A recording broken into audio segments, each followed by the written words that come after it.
The Octagon is headed back down under for UFC 234. In the main event, middleweight champion Robert Whittaker takes on the always dangerous Kelvin Gastelum.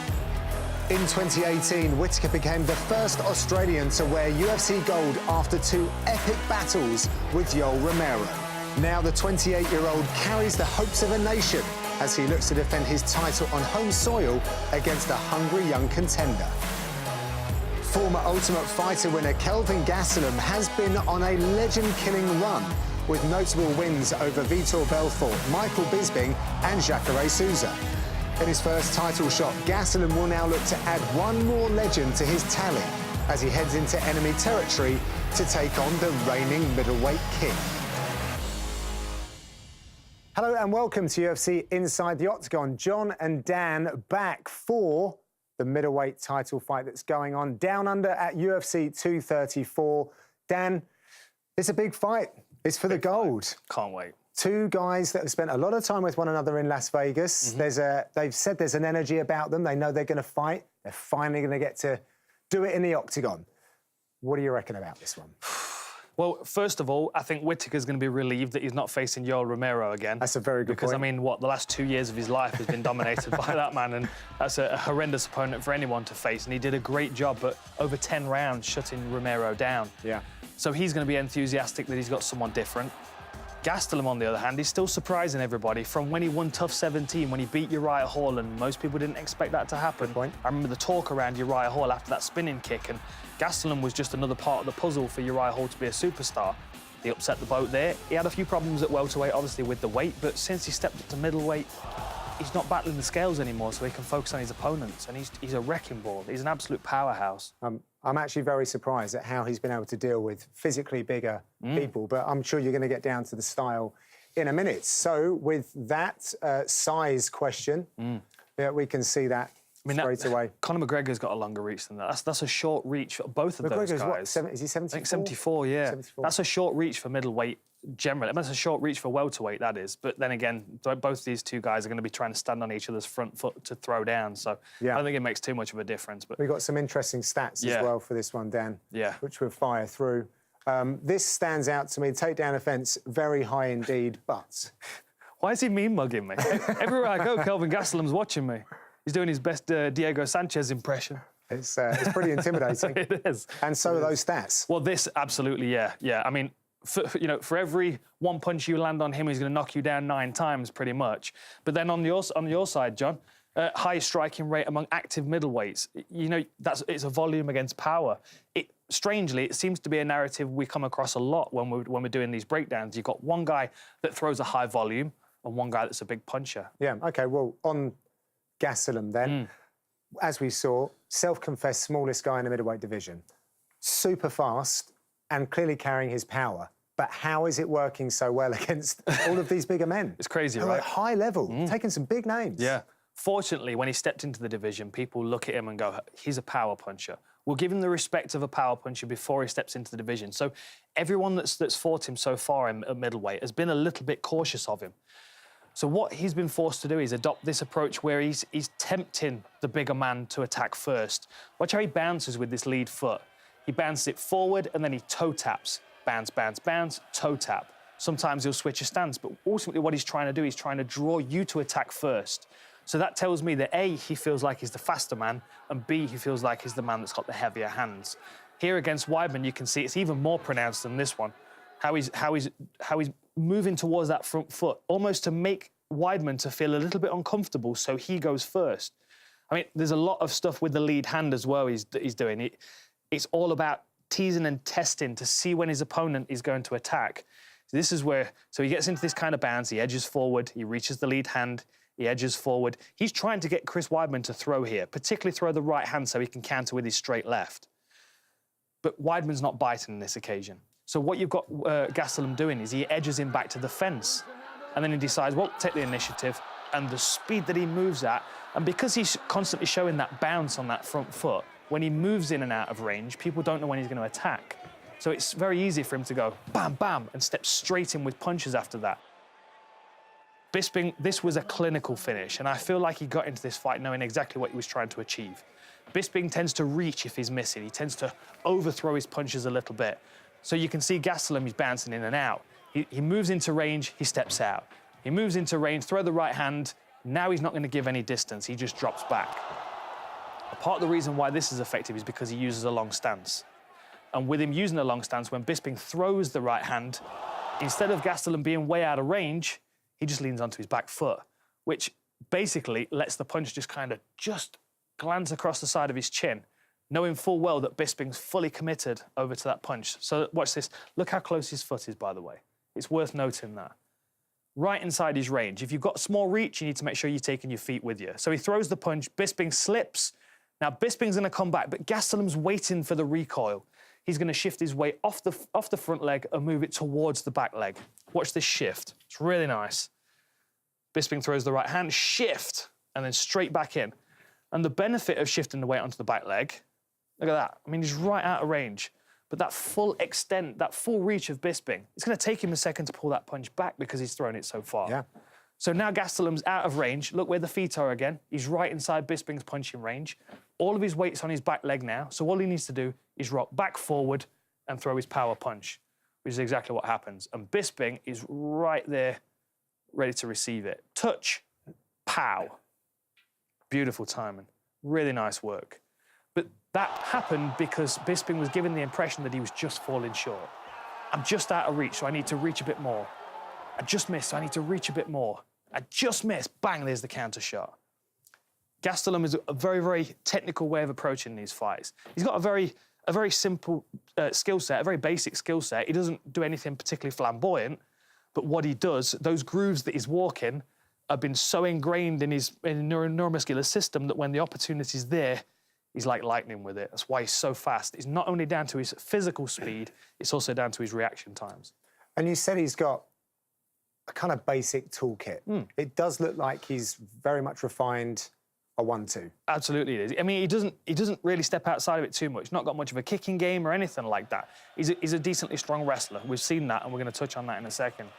But when it comes to punching, he either brings you into his range so he can hit you with power, or he'll make up for it by taking his feet with him. This is a good example of taking his feet with him.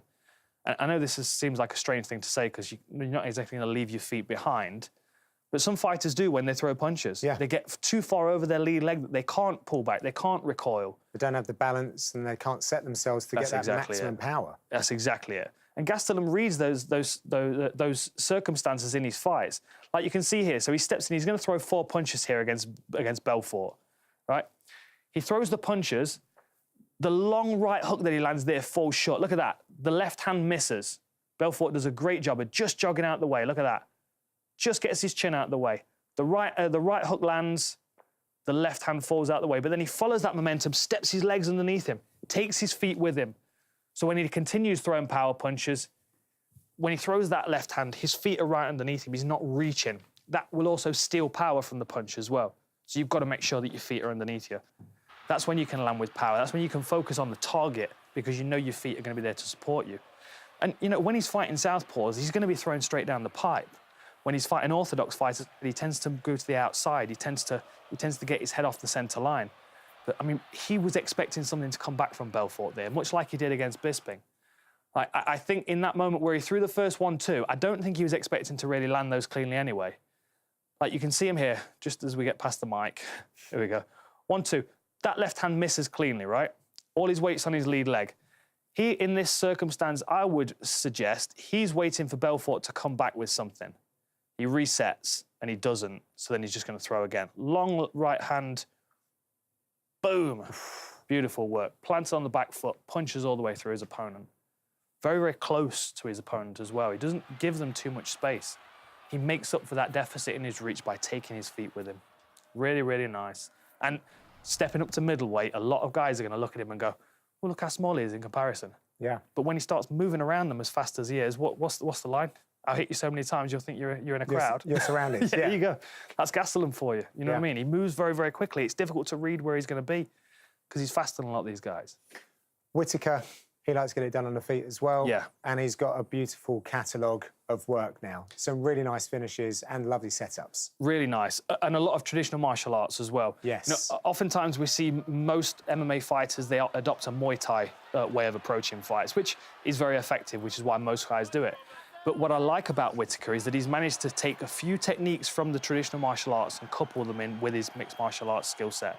Like these teeps against Yoel Romero, he was using them against the back hip. He was, I mean, let's just pause here for a second. So you're going to be Robert Whittaker and I'm going to be Yoel Romero, or in this circumstance, I'm going to be Kelvin Gastelum. So I'm southpaw. Yeah. If I'm moving forward in a straight line and you can check me with a teep, like what he was doing was teeping off that back foot. So as I'm stepping forward, exactly, he's jamming there, he's aiming for the back hip, especially if Gastelum's throwing that. Imagine that's coming over the top and he can jam that hip with the back teep.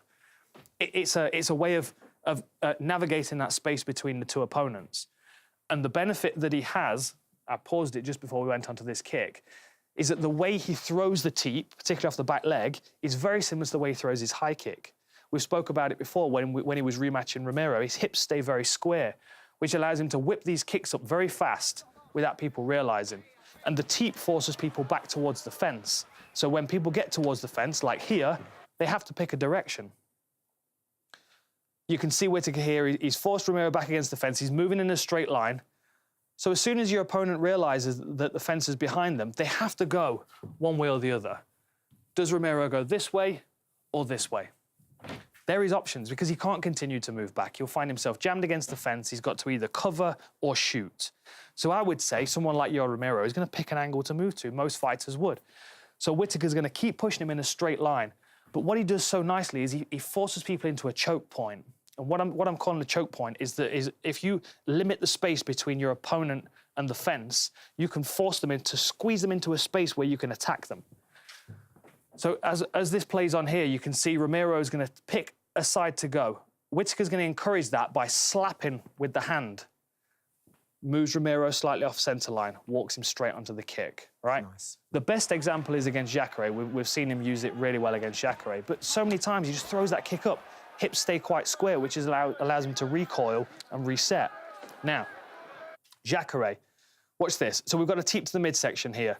Jacare checks this teep to the midsection. He parries it out the way and he counters with a right hand, which I feel was probably a part of his game planning. Checks it, covers, right hand. Really nice work from Jacare. Yep. Well read on his part, probably done his research. But then the second time around, as Whittaker's stalking him, Jacare is then expecting the teep again.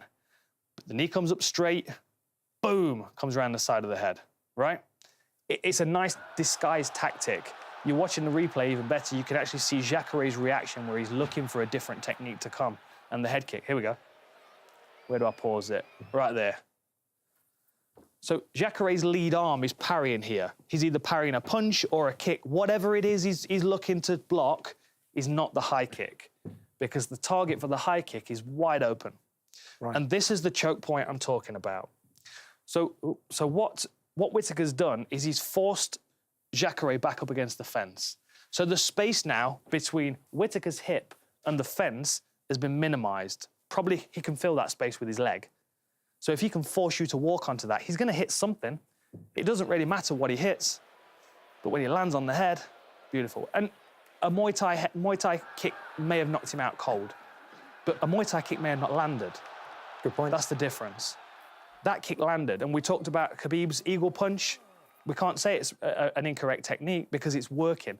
That's a correct technique because it's working very effectively. And Robert Whittaker's found a way of disguising the front kick to high kick beautifully. And it couples with his left hook. Dan, hold it there. Take a breath. Okay. We'll be back after these.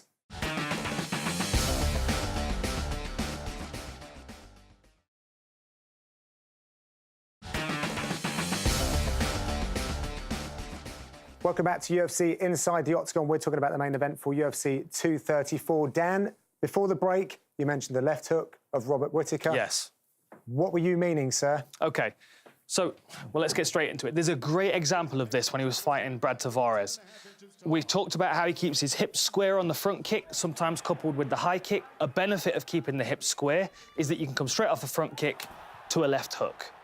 I mean, it's a difficult way to do it. Especially, like you were saying, you throw your full hip into that kick, you're going to land. And then you're looking at maybe a right hook. But to snap it and then come back for a left hook is very difficult. The other thing that I find fascinating about the way that Robert Whittaker throws these punches is the angle of his fist. And there's a benefit to the way that he throws the left hook, particularly when he's fighting a southpaw fighter. I was surprised he didn't use it against Yoel Romero as much, but I think Romero's level change is something to be concerned with, which is probably why. But look at this. As that comes over the top there, knuckles are down, elbows up, right? So if I'm Kelvin Gastelum and I'm edging my way into range doing this kind of stuff, my guard's right out here, but a regular left hook is going to get jammed on my shoulder.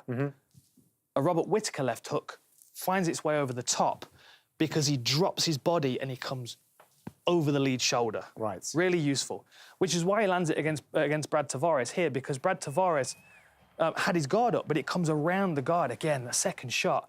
You can even see it more on that one, the way that he turns his body into it. Let me just see if I can slow that down.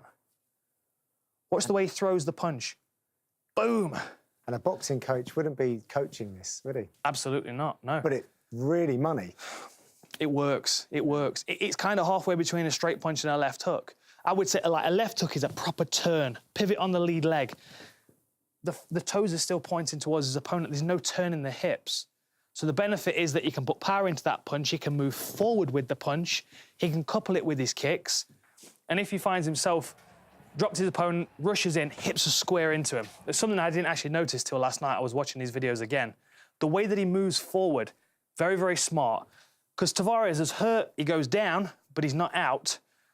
Eyes are open. He looks, he goes to sit up, and he meets him with square hips. A battering ram. Always square hips. Probably why his takedown defense against Romero was so good.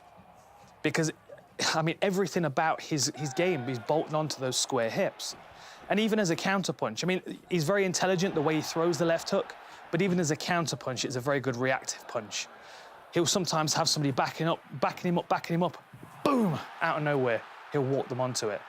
It's like a heat-seeking missile. I'm not sure what it is about the left hook. I mean, it was always my favourite punch, but you tend to find that someone that's got a really good left hook, they throw it almost subconsciously, you know? What Bruce Lee said, when the time comes I don't hit, it hits all by itself.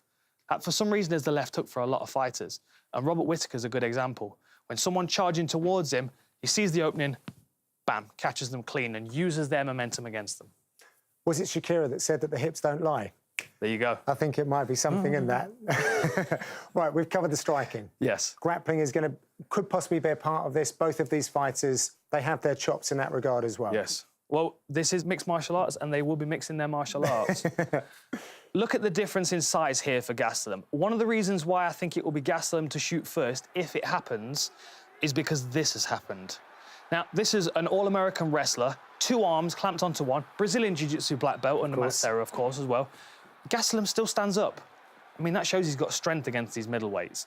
So if he thinks he can create a scramble, initiate a takedown, or even if Whittaker's moving forward aggressively and he can level change underneath it, he might not even get the takedown, but if he can put that narrative in Whittaker's mind, if he can suggest that there might be a takedown, and look at this. This is wrestling instincts for you. And this is another reason why I think Gastelum might take this to the floor if he sees the opportunity. Most people, if you're looking to take the back, if you're looking for a rear naked choke, you go position, submission, right? How many times has your jiu-jitsu coach told you that? Position first, then submission. Sure. That goes out the window in mixed martial arts, unfortunately, jiu-jitsu coaches of the world. And I'll tell you why. It's because Kelvin Gastelum, as soon as he sees the neck, he'll jump on that. The hooks are secondary. That's just to make it look nice, I think. He doesn't even need them. I'm going to have to adjust my commentary now. Damn. Sorry, John. So he's landing a few shots here. He's softening Ellenberger up. A few good shots here. Ellenberger's keeping his head down. But obviously, in this position, he's firstly expecting Gastelum to try and put hooks in, which is why he's keeping that space there so tight. The space between his... If Gastelum tried to step this foot in there, I guarantee that he would be able to block that with his knee. But the one thing that he's not paying attention to is what's going on with Gastelum's arms. He's covering punches, puts his head up, looks over maybe to his corner team or what, I'm not sure exactly. He makes a technical error here.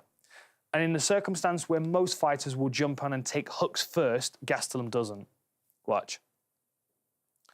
Bang, bang, bang. Sits up, he's round the neck. The hooks are going in secondary. This choking arm is already deep on the neck before that first hook goes in.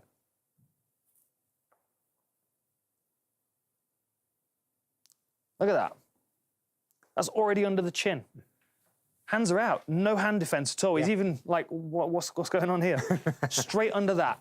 Pulls him up, then sits him with the hooks. It's beautiful work. And the reason why I've dropped this in, why I think this is relevant, I'm not saying necessarily that Gastelum's going to come out, shoot a double leg, put him on the floor, take his back and choke him out. I'm not saying it can't happen. But what I'm saying most likely is that he's going to shoot a couple of times. Whittaker will defend those shots. If there's a scramble, he gets caught with a shot, Whittaker goes down and he's dazed, or if in the scramble, Gastelum's able to get to his back, instead of going for hooks first, he's going for the neck first. And if you've already been caught with one of those left hands and you're dazed, you're scrambling around, you're wondering what's going on, that arm's under your neck and you're tapping before you even know what's happened. So the aggression of that neck attack could be a real problem for Whittaker if he gets caught with the left hand early. Yeah, that's the important point, because Whittaker has got like the third best takedown defence in the division, so it's very difficult to get that guy down to the mat. It's absolutely fabulous, his takedown defence. I mean, I wish I could have watched this in my early career so I knew what I was supposed to be doing. I mean, he's, you know, even double underhooks here, Yoel Romero can't take him down. Double underhooks, hands together, all the way in, bumps out, back to the fence. Nice whizzer on the arm. This is even better. Look at this. Romero's all the way around him with a body lock. Nice. Even Michael Bisping's sitting talking to Dana White going, wow, that's impressive, that's impressive. It's that unwillingness to accept the takedown, something that Aldo was always so good at as well. And his balance, you know, great balance, good athlete, you know, punching on one leg when he's being taken down. All these things are going to be something that's going to concern Gastelum if he is in that clinch, especially considering that if he's in a clinch range, it might be because he's losing the kickboxing already. So there might be an added level of desperation. I've got to get him to the floor. With all of that in mind, though, and after shutting down those attempts from Romero and Jacare, is he really worried about Kelvin Gastelum and his wrestling? Probably not. And I think that Gastelum's got good rest. That's where he started. But if you're fighting Yoel Romero or Jacare, you're expecting a ground exchange. So you prepare for a ground exchange. And you just confirmed the reason why I put this playlist into the show, is because you said to me, would he really worry about Gastelum taking him down? Right. Probably not. That's why he should. That's the chink in his armour, maybe. Yeah. Okay. If he's expecting, oh, we're just going to kickbox, it's Gastelum, he likes to punch people, we'll just stand and trade and sit until someone falls over. And all of a sudden, Gastelum's in on his legs. Whittaker's having a conversation in his head like, I wasn't expecting this, I didn't prepare for this. So there's a question in his mind that then permeates the rest of the fight, which Gastelum can exploit with a few feints and a big left hand over the top. Oh, boy. Oh, it's a great fight. And great skill sets as well, interacting with each other. Yeah. A southpaw against an orthodox, a volume striker with traditional martial arts background against a southpaw that's a power puncher with a wrestling background.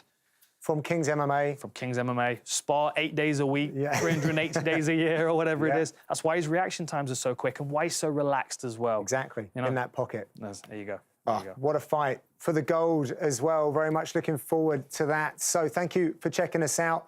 Do keep the conversation going using the hashtag #InsideTheOctagon across all the socials. We will be back at the next pay-per-view. So enjoy the fights and we'll see you then.